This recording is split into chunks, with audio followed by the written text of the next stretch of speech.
بسم اللہ الرحمن الرحیم۔ السلام علیکم معزز طلبہ کرام، آپ سب کیسے ہیں؟ آج ہم اصول الشاشی کے سبق نمبر 85 کو پڑھیں گے۔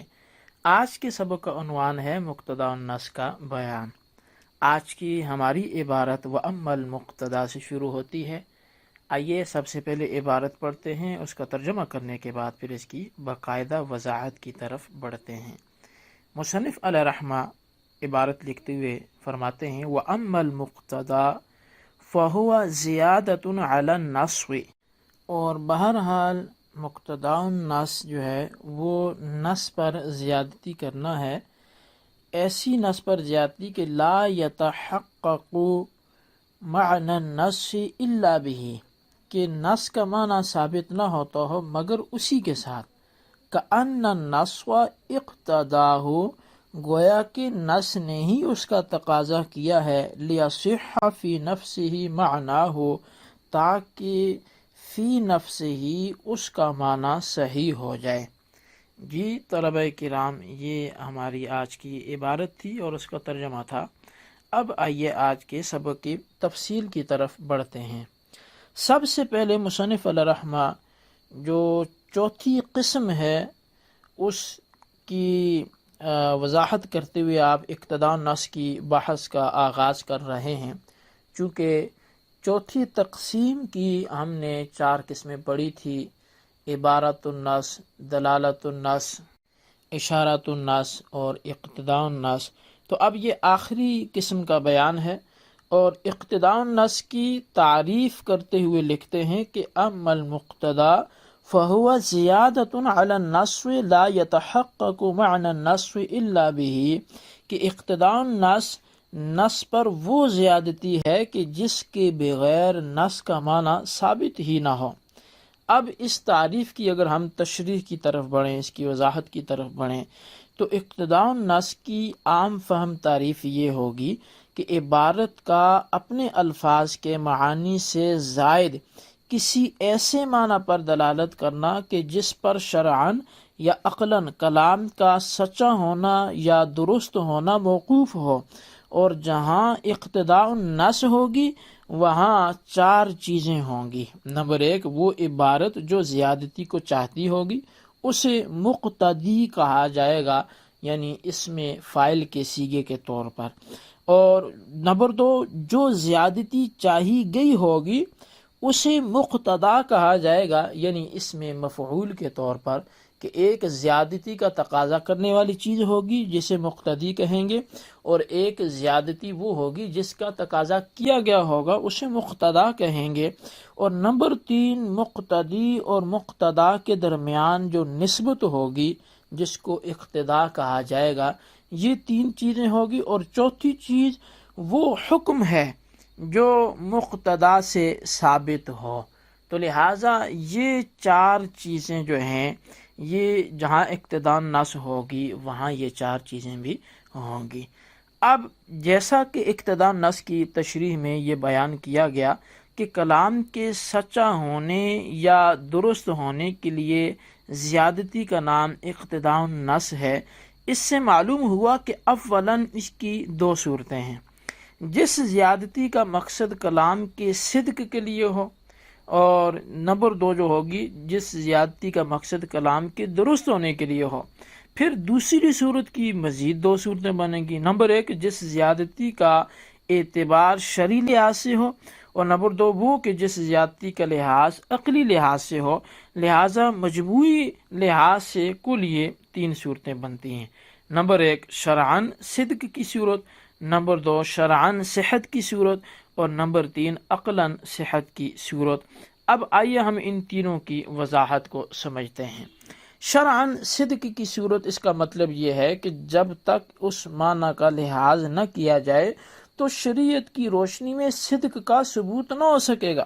اس کی مثال یہ حدیث ہے کہ اللہ تبارک و تعالیٰ کے پیارے حبیب صلی اللہ تعالی علیہ وآلہ وسلم نے ارشاد فرمایا ان اللہ رفع عن امت الخطأ والنسیان، کہ بے شک اللہ تعالیٰ نے میری امت سے خطا اور نسیان کو اٹھا لیا ہے، یعنی بھول چوک اور اس کی اس بھولنے کی وجہ سے اگر کوئی گناہ کر لے تو اس کو اٹھا لیے. خطا سے مراد مثال کے طور پہ اگر کوئی شخص کلی کرتے ہوئے روزے کی حالت میں غلطی سے خطا کے طور پہ اس کے حلق سے پانی اتر گیا تو اب خطا کے گناہ کو اٹھا لیا.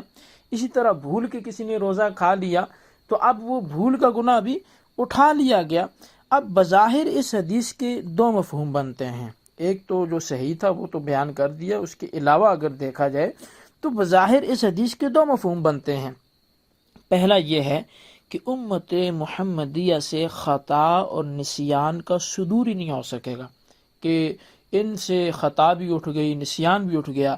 دوسرا مفہوم یہ ہے کہ خطا اور نسیان سے اگر کوئی عمل ہو جائے تو اس کو ختم کیا جا سکتا ہے. حالانکہ یہ دونوں مفہوم درست نہیں ہے کہ امت محمدیہ سے خطا اور نسیان کا صدور بھی ہوتا ہے، اور جو عمل خطا اور نسیان کی صورت میں واقع ہوتا ہے اس کو ختم بھی نہیں کیا جا سکتا. حالانکہ یہ حدیث ارشاد نبوی ہے کہ جس کے اندر یہ احتمال بھی نہیں ہو سکتا کہ اس کے جھوٹا ہونے کا کوئی امکان پیدا ہو سکتا ہو، ایسا بھی نہیں ہو سکتا. اس لیے حدیث کے سچا ہونے کے پیش نظر خطا اور نسیان سے پہلے لفظ اسم یا حکم کا لفظ جو ہے یہ مقدر ماننا ہوگا، جس سے یہ معنی حاصل ہوگا کہ رفع عن امتی یا ان اللہ رفع عن امتی. اب امت سے اٹھا لیا اللہ تعالیٰ نے کس چیز کو؟ اسم الخطا والنسیان، خطا اور نسیان کے گناہ کو، یا حکم الخطا والنسیان کہ خطا اور نسیان کے حکم کو. تو لہٰذا اب آ کر اس کا معنی پورا ہوگا. یہ تھا شرعاً صدق کی صورت کی وضاحت پر کلام. اب شرعاً صحت کی جو صورت ہے اس کا مطلب یہ ہے کہ اگر اس زائد معنی کا لحاظ نہ کیا جائے تو کلام شرعی لحاظ سے درست ہی نہ ہو. مثال کے طور پر قرآن مجید میں کفارہ کی مد میں آزاد کیے جانے والے غلام کا تذکرہ تحریر و رقبۃ کے الفاظ سے موجود ہے. اس عبارت کے بظاہر دو مفہوم ہوں گے، یعنی تحریر و رقبۃ کے دو مفہوم ہوں گے. پہلا مفہوم یہ ہے کہ کسی بھی گردن کو آزاد کیا جائے، چاہے وہ آزاد ہی کیوں نہ ہو. لیکن یہ مفہوم اس لیے باطل ہے کہ آزادی کا محل صرف غلام ہوتا ہے، نہ کہ وہ جو پہلے سے ہی آزاد ہے. تو لہٰذا یہ مفہوم درست نہیں ہے. دوسرا مفہوم اس بات کا تحریر و رقبۃ کا وہ یہ بنتا ہے کہ کسی کا غلام پکڑ کر اس کو آزاد کر دیا جائے. لیکن اگر دیکھا جائے تو یہ مفہوم بھی درست نہیں ہے، یہ بھی باطل ہے، کیونکہ آزاد کرنے والے کی اپنی ملکیت میں غلام کا ہونا یہ ضروری ہے، تبھی اس کی جانب سے کفارہ ادا ہوگا. لہٰذا کفارہ کے درست ہونے کے لیے رقبہ کے ساتھ مملوکۃ، تحریر رقبۃ مملوکۃ لہ، یہ مقدر ہوگا. اب معنی یہ ہوگا کہ جو غلام آزاد کرنے والے کی اپنی ملک میں ہو اس کو وہ آزاد کرے، تب جا کے کفارہ ادا ہوگا. یہ وضاحت جو تھی یہ شرعاً صحت کی صورت کی وضاحت تھی. آخری جو صورت ہے عقلاً صحت کی صورت، اس کا مطلب یہ ہے کہ اگر زائد معنی کا اعتبار نہ کیا جائے تو عقلی لحاظ سے کلام درست نہیں ہوگا. مثال کے طور پر اللہ تبارک و تعالیٰ کا ارشاد ہے وَاسْأَلِ الْقَرْيَةَ، یعنی بستی سے پوچھئے. حالانکہ عقلی لحاظ سے پوچھ گچھ اور گفتگو کسی انسان ہی سے ہو سکتی ہے. بستی تو جمادات میں سے ہے، بھلا وہ کیا بتائے گی؟ جمادات تو اس کے اہل ہی نہیں کہ ان سے کوئی باز پرس ہو، ان سے کوئی پرسش ہو، ان سے کوئی پوچھ گچھ ہو. اس لیے بظاہر یہ کلام درست نہیں لگ رہا. جب تک کہ القریہ سے پہلے ایسا لفظ مقدر نہ مانے، محذوف نہ مانے جو انسانوں کے لیے ہو، لہٰذا اگر اس کا مفہوم درست کرنا ہے تو آپ کو القریہ سے پہلے یا تو لفظ اہل مقدر ماننا ہوگا یا اصحاب کا لفظ مقدر ماننا ہوگا. اور جب ان میں سے کوئی لفظ مقدر مانیں گے تو پھر معنی یہ بنے گا وَاسْأَلْ أَهْلَ الْقَرْيَةِ یا وَاسْأَلْ أَصْحَابَ الْقَرْيَةِ کہ بستی والوں سے پوچھیے. اور اب اس معنی میں کوئی حرج نہیں ہے، اب یہ معنی بالکل درست ہے. تو لہٰذا یہ تین صورتیں تھیں، لیکن مقتدا، محذوف اور مقدر میں فرق کو سمجھنا یہ بھی ضروری ہے. ان تینوں کے درمیان وجہ اشتراک یہ ہے کہ یہ تینوں لفظوں میں مذکور نہیں ہوتے، لیکن وجہ افتراق میں تفصیل یہ ہے کہ احناف میں سے ائمہ متقدمین ان کے درمیان کچھ فرق نہیں کرتے۔ مصنف نے بھی متقدمین کا مسلک اپنائے ہوئے اقتداء النص کی تعریف میں لغت، عقل اور شرع کی قید نہیں لگائی، جبکہ متاخرین ان کے درمیان فرق کرتے ہیں۔ ان تینوں کے درمیان مختلف تعبیرات سے فرق بیان کیا گیا ہے، مگر اس فرق کو دیگر لوگوں نے دلائل سے روکا ہے، رد کیا ہے، لیکن زیادہ تر ان کے درمیان یہ فرق بیان کیا جاتا ہے کہ جو چیز کلام کو لغاتاً یا شرعاً یا عقلاً درست کرنے کے لیے ثابت کی گئی ہو وہ مقدر کہلائے گی، اور جو چیز کلام کو لغاتاً درست کرنے کے لیے ہوگی وہ محذوف کہلائے گی، اور جو کلام کو شرعاً درست کرنے کے لیے ہوگی وہ مقتدا کہلائے گی۔ لہٰذا مقتدا کے دو ہی ذرائع ہوں گے، یا تو دلائل کے ذریعے تقاضا ہوگا یا پھر قرائن کے ذریعے ہوگا۔